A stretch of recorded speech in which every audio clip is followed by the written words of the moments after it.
Okay, so you want to make a mhur thumbnail in Blender. You want it to be 3D, you want it to be high quality, of course. So this is going to be a long video, but I've saved you guys a lot of time because I've made my own pack here of every single, for now, just class 1A student or just students in MHA. But if you do already know how to use F model and extract the models, especially if you want like a custom skin, then I won't be showing you how to do that in this video, but you guys can go do that yourself for the Blender thumbnail.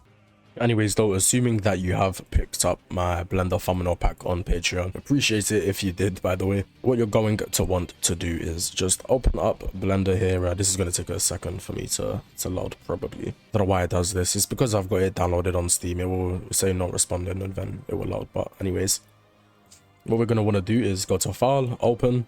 Don't save this because you don't really need to. And then you get a bunch of like thumb or blend files here. For this example, we're going to use Shinso because I feel like it's going to be a bit more complex here with the bones, and I feel like that will help you out. So first thing is first, you're going to load up, you're going to see a bunch of things like this. You got light 1 over here, light 2, you got the camera, and then of course you got Shinso because that's what we chose. Would recommend going into material preview, or you can go into render preview because this is what the final result is going to look like in the camera.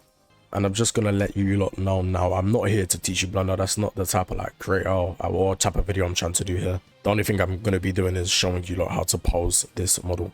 Okay, so you're in rendered view right now. What you want to do is just click on the armature here. You guys should know what that is if you're watching this video and you're using Blender, and you're gonna want to go into pose mode. Once we're in here, this is pretty much where you pose your character, and you know, you need to use your brain here because like you need to know how your arms work and your shoulders work and your hands work. Because if you're going to be bending them in ways that don't look normal, then it's not going to look like a good thumbnail, bro. It's going to look weird. So I'd say this definitely does take time to get better at. Over the course of time, you're going to understand it more, I guess. I'm still pretty shit at making the poses myself, and you know, it's just a learning process. But all you really have to worry about is what's inside of this frame here, because this is what the final result is going to be in your camera. What I'm going to do for now is turn these off and go back into material preview to set my pose properly and, you know, do it cleanly without all of that stuff in the way. Okay, I will slow down at the hands the way I usually like to do it. Once I got my arm in the position I want to, I'm just going to select all 4 knuckle bones here, or basically the knuckle bones, and I'm just going to like kind of freehand it in a way to a point where I think it's at a decent position. And then once those are in a good position, I'm gonna highlight the other 4 in front of it. I lied, I'm not gonna do that. I'm actually just gonna highlight these 4 and not select these 4. Just gonna, again, I'm kind of eyeballing it here, and it is looking pretty weird already, but honestly it usually doesn't really matter because you aren't gonna see the hands too much like that. I'm gonna want to move this binding cloth around too to make sure it's actually fitting inside. I'm trying to find the other like bone for it. Is it that one? Yes, it is. Okay, right, let's there we go. It's coming out of his hand properly now. You know, it looks like he's holding it too. It's kind of coming through his side there. I'm just gonna quickly fix that. If that's the wrong bone, yeah, make sure you're grabbing the right bones, because if you aren't, then it's low-key just GG's, bro. Okay, that's kind of coming through his hand now, but you ain't gonna see that in the frame, I believe. Okay, you ain't even gonna see his arm yet, but that doesn't matter. We are gonna fix that. So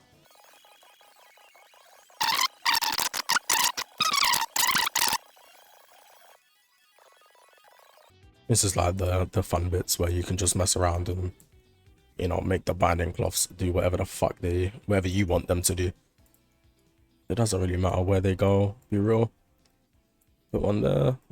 It's not, no, that is the wrong bone again. I want to make it go this way. Yep. It's kind of in his face. Should be fine. I'm gonna make him lean forward a little bit. Maybe his shoulder, a bit of shoulder work. There we go. Looking like a little bit more natural, I guess. That's the wrong one.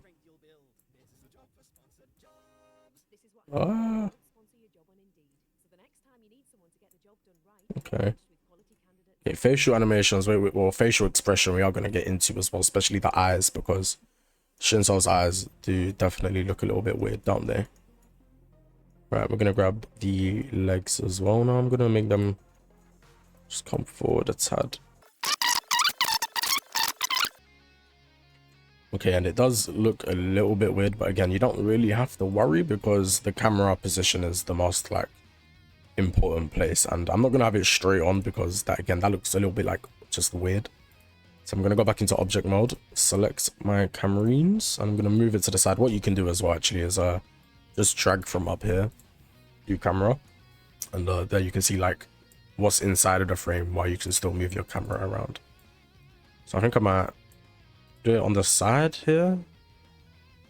Nah, because you can't really see the binding cloths, can you? I'm gonna go up a little bit. Yeah, I like that, kinda. It's like he's looking through all of his binding cloths. But we ain't finished yet. We ain't finished yet. Right now that we got the angle we want, we gotta sort out his eyes, bro, because his eyes are looking silly. Might go into edit mode myself. If I can. Can I go into edit mode, please? Whoa, whoa, whoa, whoa, whoa, whoa. I'm still in pause mode. Okay, ignore me, bro. Right, here we are. I'm in edit mode. I'm gonna delete his eyeshadows and I'll draw them in myself later. I don't like them. Right, there we go. Back into pose mode. Just gonna grab this one, and this one. Just drag it up a little bit, actually. I'm gonna drag them all at the same time so they're the same level. Maybe make his eyebrows like more angry, I guess. I don't know. Don't really have any direction right now because I haven't made a video on Shinso. Nor do I like playing the guy. So okay, there we go. He does look a little bit more angry, I guess. You can see in the like frame as well, especially with the camera angle. It's looking a bit better. What I'm gonna do though is just grab his neck, bro. Okay, pause. That sounds insane. Gonna give him a little tilted head right there. There we go. Looks a lot more, you know, so much better, bro. It looks so much better already with the eyes. Right, now that we are done with the camera angle and the pose, I'm gonna focus on these lights here. And again, for the lights, if you do want to see them, just go into the render view. Right, then you can start seeing the lights. Right, I'm gonna have to change these. Don't know what colors I want though.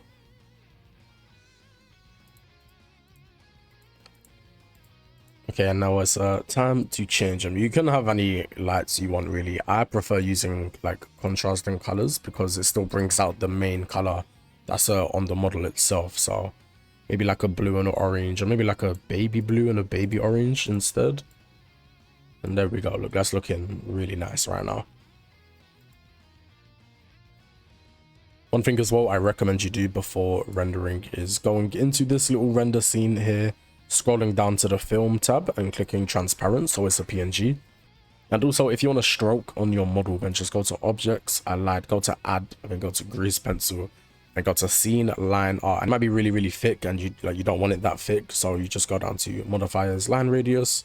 Oh shit, sorry about that if you heard that on the Mac. I usually use 1.3, 1.2-ish, so still looking a little bit too big, isn't it? Maybe I'm gonna use a 1.11.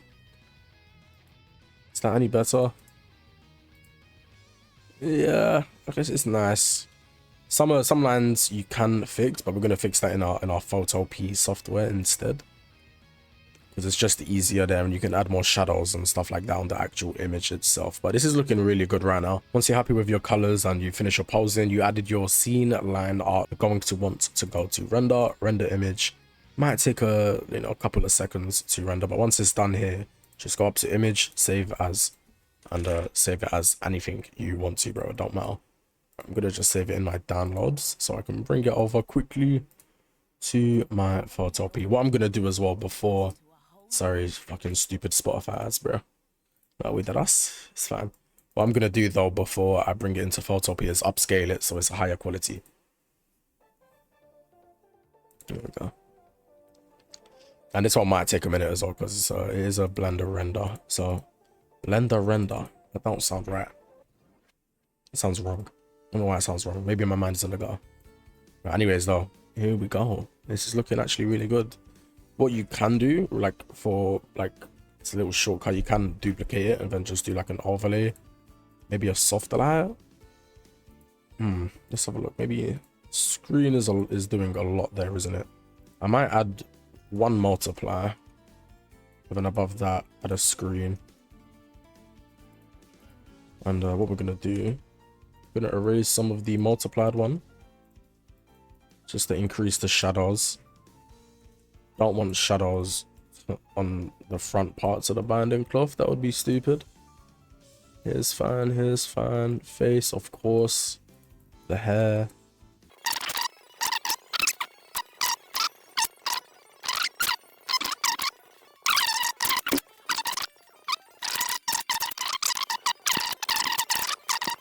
Now that we've got everything done, we're gonna merge, and I'm gonna go to camera raw. Of course, I'm gonna add some texture in there, just livens it up a little bit of clarity, a little bit of dehaze, tiny bit of noise reduction, not much though, because that kind of makes it too blurry.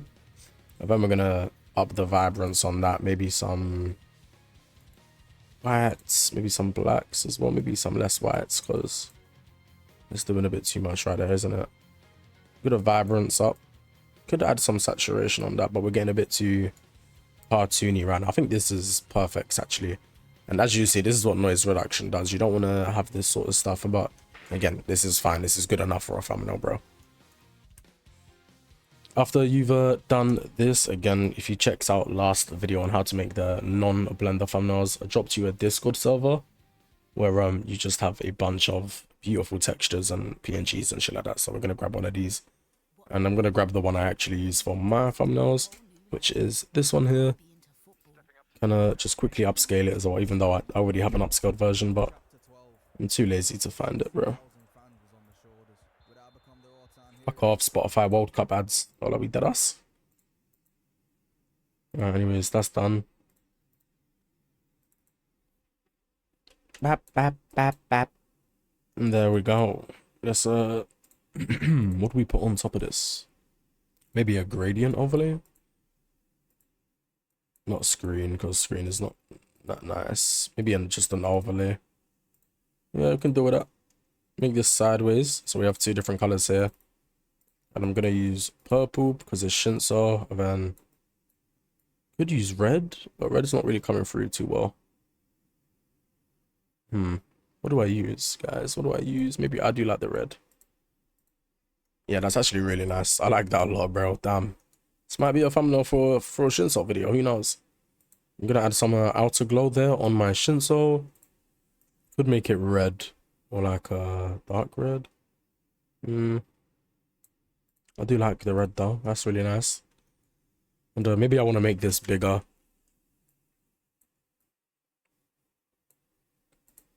Add some text at the bottom. 3D and just select it, bro. Damn. Let's make this white. Add a stroke. 3D thumbnail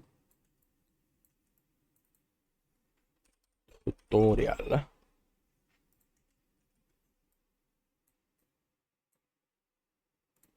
Okay, it's looking really fucking good, bro. But I'm proud of this one. Let's make this vertical again. You lot know I like my text being orange and yellow, so you know what we're doing for these colors. You know, you can use different colors yourselves. Don't be scared. Always can experiment. Okay, and there we have it, bro. I feel like this thumbnail is looking really, really nice. You can just go to as well, mhur PNG, grab the strike one here. I'm not gonna show you lot, but you could just open that website and you get sent to a bunch of PNGs basically. Or maybe add some strikes in the background. There we go. Bap, bap, bap, bap. Give this one some distortion. Put this one down here. There we go. Look at that, bro. That is a beautiful thumbnail right there. Maybe just one last touch. You can make some like eyeshadows, which is, I actually do this all the time, so I would recommend you do this as well. Just gonna show you how to quickly do it. Brush on 0 hardness, bap. And again, you have to worry about the detail being crazy, because just as long as it's noticeable and you know, it's at least clean within the lines, then people ain't gonna like double look it, bro, you know. And I'm gonna add some like glare in the eyes as well. Map, back to white. Doosh, doosh, doosh, doosh, doosh.